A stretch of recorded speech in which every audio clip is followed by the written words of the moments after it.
Mesdames et messieurs, bonjour, bienvenue à vous dans cette nouvelle édition de votre journal de 15 heures. Voici les titres qui vous seront développés.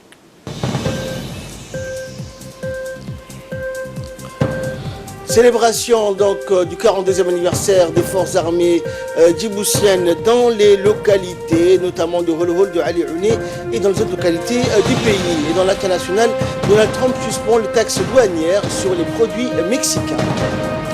Merci à vous de nous rejoindre. Le ministre de la Santé, Mohamed Warsamadiri, a reçu dans son cabinet l'ambassadeur des États-Unis d'Amérique à Djibouti, Larry André, qui était accompagné par le directeur de l'USAID, Lewis Luck. L'entrevue s'est donc déroulée en présence du secrétaire général du ministère de la Santé, de la directrice du DEPSI, Fatouma Ali, et des hauts cadres du département de la Santé. Les discussions entre le ministre et les diplomates américains ont permis de passer en revue les différents volets relatifs à la coopération bilatérale dans le domaine de santé. Les deux parties ont également échangé sur les voies et moyens de raffermir les bases déjà solides de cette coopération sanitaire, notamment à travers un vaste programme de l'USAID pour l'amélioration de la prise en charge du VIH-Sida à Djibouti. Le ministère de la Santé et l'USAID ont donc paraphé officiellement le nouveau plan de travail bipartite concernant la période 2019-2020 et intégrant les différents axes de cette coopération sanitaire. Le ministre de la Santé, Mohamed Warsama, a tenu à saluer de vive voix l'exemplarité et la solidité des relations entretenues entre la République de Djibouti et les États-Unis d'Amérique. Le ministre de l'économie et des finances, Ilyas Moussa Daoualé, participe à une réunion préparatoire de haut niveau pour la promotion de l'intégration économique et sociale de la sous-région de la Corne de l'Afrique. Cette intégration se fera par le biais du développement des infrastructures de transport, des télécommunications et de l'énergie, mais également par le développement du capital humain et la facilitation des échanges et l'harmonisation des procédures régissant le commerce. La réunion de haut niveau a lieu donc au Sheraton Hotel d'Addis Abeba, capitale éthiopienne, du 7 au 8 juin. Et c'est clôturé donc aujourd'hui. Les ministres des Finances de Djibouti, de l'Éthiopie, de la Somalie, du Kenya et de l'Érythrée ont pris part à cette réunion. La délégation djiboutienne a fait une présentation détaillée et budgétisée des besoins en investissements régionaux. Les projets concernés donc sont les renforcements des corridors du Sud, Nord, la seconde ligne d'interconnexion électrique, le projet de développement des télécommunications et la réalisation de cette initiative intensifiera la croissance déjà importante de la sous-région, mais également permettra d'instaurer définitivement la paix entre ces pays et la cohésion sociale au sein de ces mêmes pays. À l'instar des autres corps et formations des forces armées djiboutiennes installées sur l'étendue du territoire national ou déployées en Somalie, l'école militaire président Gouleid de Holhol a fêté dignement jeudi dernier la commémoration du 42e anniversaire de la création des forces armées djiboutiennes aux ordres de son chef de corps, le commandant Mohamed Jama' Qayad. Cette cérémonie a débuté par la revue habituelle et solennelle des troupes effectuées par le chef de corps de l'école militaire, le commandant Mohamed Jama' Qayad, en compagnie du sous-préfet de la localité de Holhol au pas et au rythme de la musique militaire.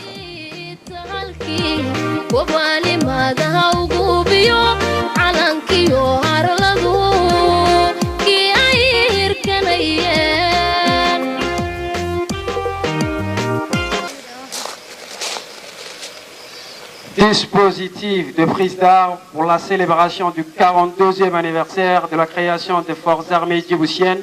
Le drapeau et le personnel de l'école militaire vous rend les honneurs. Sous-lieutenant Moumin Mahmoud Farah, commandant des troupes d'honneur. À vous en commandant.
Monsieur le sous-préfet de la localité de Holol.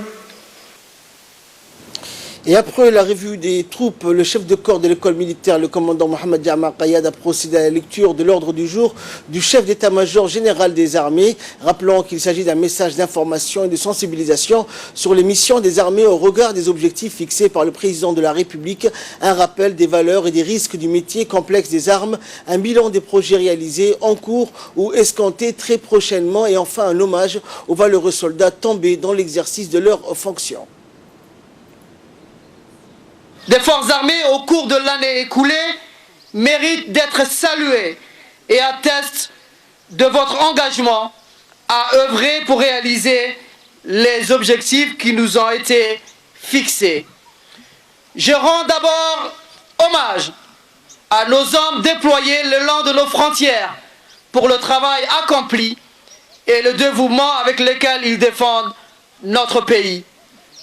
Je salue également le courage de tous ceux qui sont sur le théâtre des opérations en Somalie, déployés loin de leur famille, pour porter haut les couleurs de la République de Djibouti.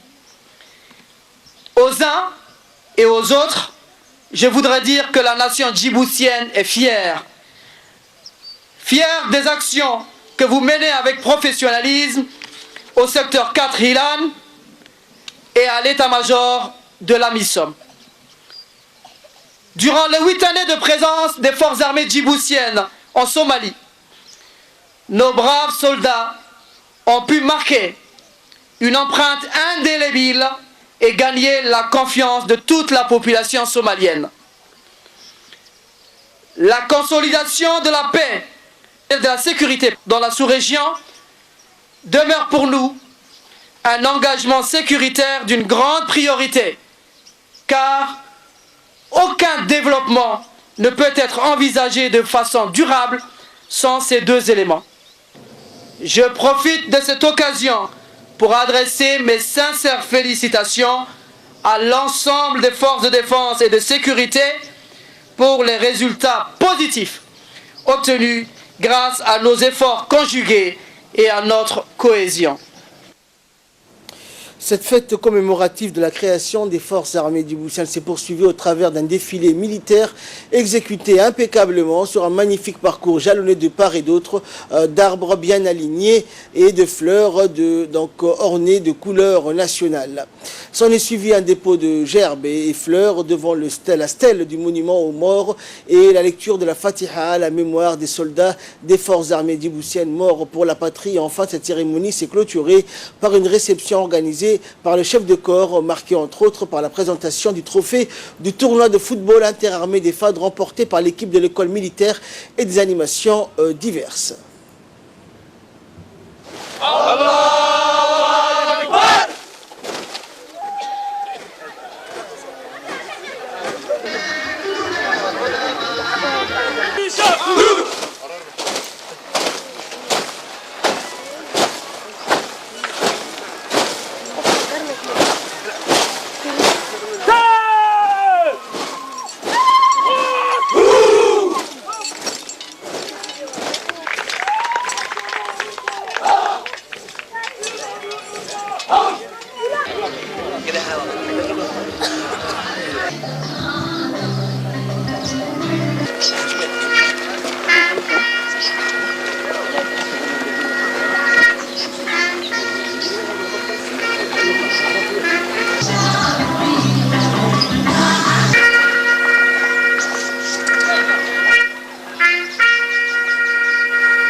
اللهم بعد بينهم وبين خطاياهم كما بعد بين المشرق والمغرب. الفاتحة.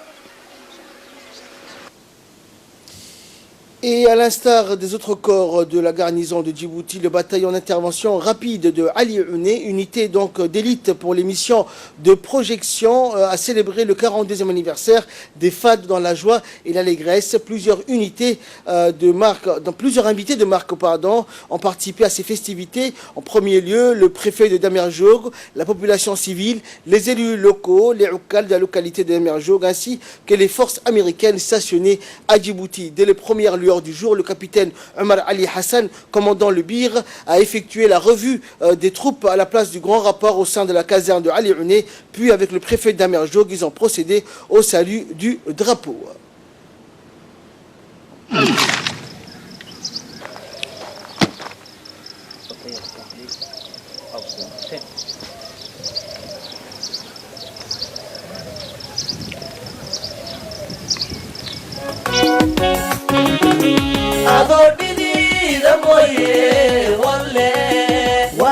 ولا تعاليد واحلى بواه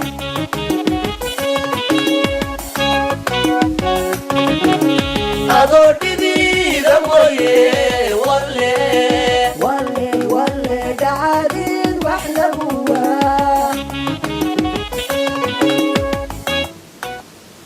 Une revue de troupes donc achevée. Le capitaine Omar Ali Hassan, commandant le Bir, a procédé à la lecture de l'ordre du jour du Semga à l'occasion donc du 42e anniversaire des forces armées djiboutiennes. Nous l'écoutons. Ordre du jour du Semga à l'occasion du 42e anniversaire de la création de l'armée djiboutienne.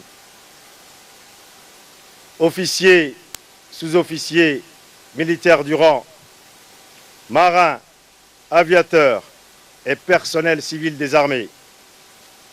C'est avec joie que nous célébrons ce matin le 42e anniversaire de notre armée, chose qui revêt pour nous une sensation particulière.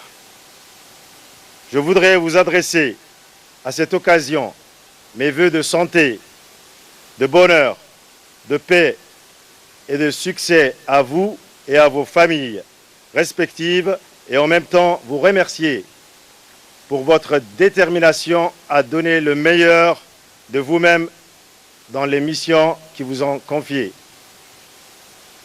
En cette fête du Eid al-Fitr, nous prions le Tout-Puissant d'accepter notre jeûne et nos bons actes. Puisse Dieu préserver notre cher pays et faire régner la paix et la stabilité partout dans le monde. Au nom des armées, je m'incline devant la mémoire de nos camarades tombés sur le champ d'honneur, ceux qui ont servi la patrie jusqu'au sacrifice ultime. Nous exprimons ici toute notre compassion ainsi que notre solidarité à leurs familles.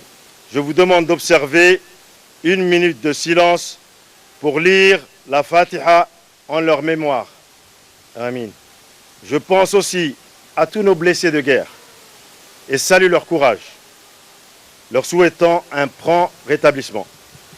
Mes pensées vont également à nos familles marquées par une mobilité psychologiquement éprouvante et soumises au stress de nos engagements opérationnels dans le pays ou ailleurs. Officiers, sous-officiers, militaires du rang. Le bilan des actions de nos forces armées au cours de l'année écoulée mérite d'être salué et atteste de votre engagement à œuvrer pour réaliser les objectifs qui nous sont fixés. Nous félicitons vivement ces efforts dans ce domaine qui ne doit guère faiblir. Dans le cadre de la politique Logement pour tous, initiée par le président de la République pour favoriser l'accession à la propriété des ménages à revenus faibles, nous avons lancé un projet de construction d'une première phase de 500 logements sociaux au profit de nos militaires et leurs familles.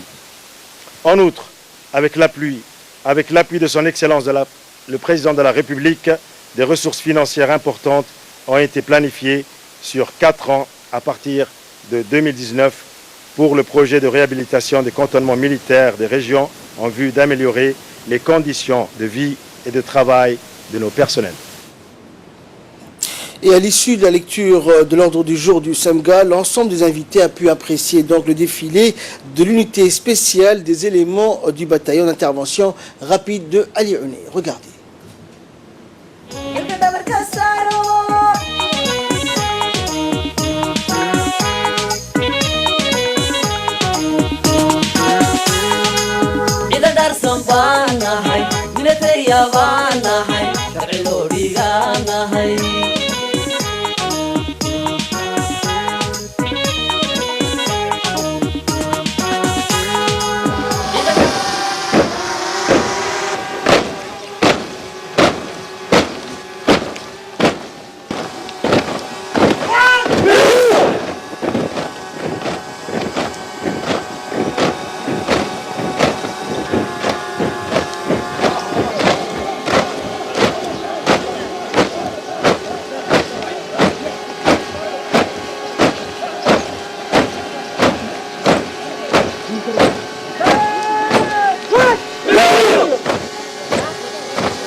Et à l'issue donc du défilé, le capitaine Omar Ali Hassan a offert un buffet à l'ensemble des invités, un buffet rythmé donc par des chants et danses traditionnelles offerts par les militaires du Bir dans les langues locales. Regardons un extrait.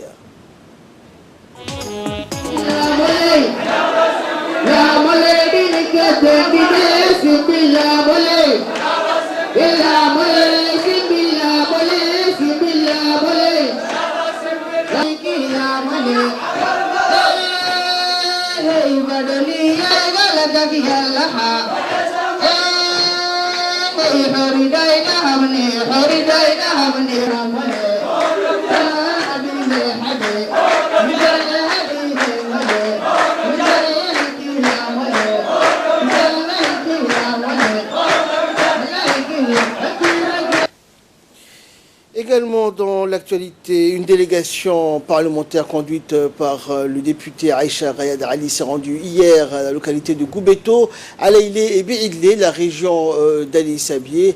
La délégation portait donc des dents de vivres qui concernent donc les produits alimentaires de base comme le riz, l'huile, la farine ou encore le sucre et s'inscrit dans le cadre des efforts déployés par les pouvoirs publics pour améliorer les conditions de vie des populations.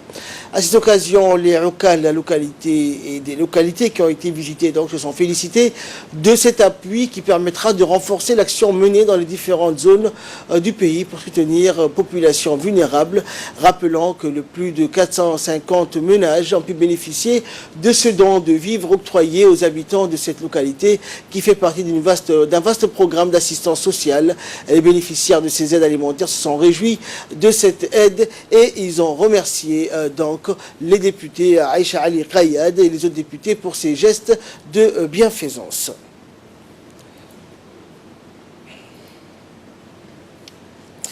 Et le groupement donc interarmé de Tadjoura, une institution républicaine au service donc de ses concitoyens en cette période, notamment consacrée à la célébration de la création de l'armée nationale. Il a été donc mené avec à sa tête le colonel donc Ali Shehem, une institution au service de la population. Plusieurs actions ont été menées donc, notamment celle d'intercepter plusieurs clandestins et d'aller donc à la rencontre des populations des localités pour leur porter secours et assistance médicale.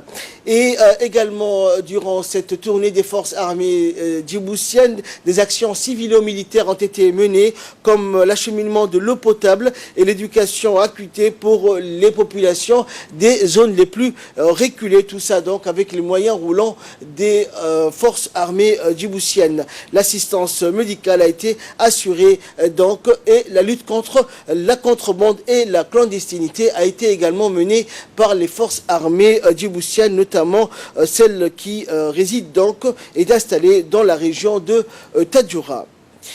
Actualité internationale à présent, Vladimir Poutine et Xi Jinping ont montré hier un front commun pour critiquer la domination économique américaine lors du principal rendez-vous des affaires russes, affichant une étroite relation économique. Le Forum international économique de Saint-Pétersbourg 2019 a donné l'occasion à Moscou et Pékin de faire étalage de leur rapprochement de ces dernières années dans la politique comme dans les affaires. Devant les investisseurs réunis dans l'ancienne capitale impériale, M. Poutine a pris la défense de la Chine, condamnant lors de la session plénière du forum les tentatives de chasser des marchés mondiaux le géant chinois des télécoms Huawei, soupçonné d'espionnage par les autorités américaines. Xi Jinping a pour sa part assuré vouloir partager avec tous ses partenaires, cette technologie. Le président russe a également critiqué les tentatives américaines de torpiller le projet de gazoduc Nord Stream 2 qui doit acheminer du gaz russe en Europe via la Baltique. Le rapprochement entre Moscou et Pékin se trouve renforcé par les mesures prises par les États-Unis à l'encontre des deux pays sous forme de sanctions ou de guerre commerciale. Et les États-Unis et le Mexique sont parvenus à un accord sur l'immigration. Donc hier, Donald Trump a ainsi levé la menace de droits de douane et sur les produits mexicains qui devaient être pris donc en effet lundi. Les États-Unis sont parvenus à un accord signé avec le Mexique. Les tarifs douaniers prévus pour être appliqués lundi par les États-Unis contre le Mexique sont donc suspendus indéfiniment, a indiqué hier le président Donald Trump sur Twitter dans la soirée. Il a ajouté que Mexico allait prendre des mesures fortes pour endiguer le flux migratoire traversant son pays à destination de la frontière sud des États-Unis où la police et la douane se disent débordées par le nombre des arrivants. Et son homologue mexicain Andrés Manuel López Obrador a rapidement salué cet accord également sur Twitter.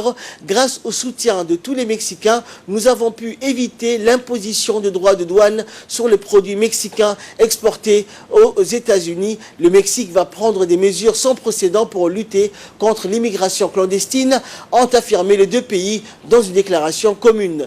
Les États-Unis estiment que le Mexique n'en fait pas suffisamment pour contrôler sa frontière avec le Guatemala au sud de son territoire et qu'elle a laissé se développer sur son sol des réseaux qui acheminent les migrants vers les États-Unis. Donald Trump menaçait d'appliquer dès lundi des droits de douane de 5% sur les produits mexicains qui auraient pu augmenter progressivement jusqu'à 25% le 1er octobre si son voisin du Sud ne s'engageait pas à prendre des mesures suffisantes contre l'immigration clandestine. C'est tout pour cette édition. Merci à vous de l'avoir suivi. Excellent après-midi sur Télé Djibouti.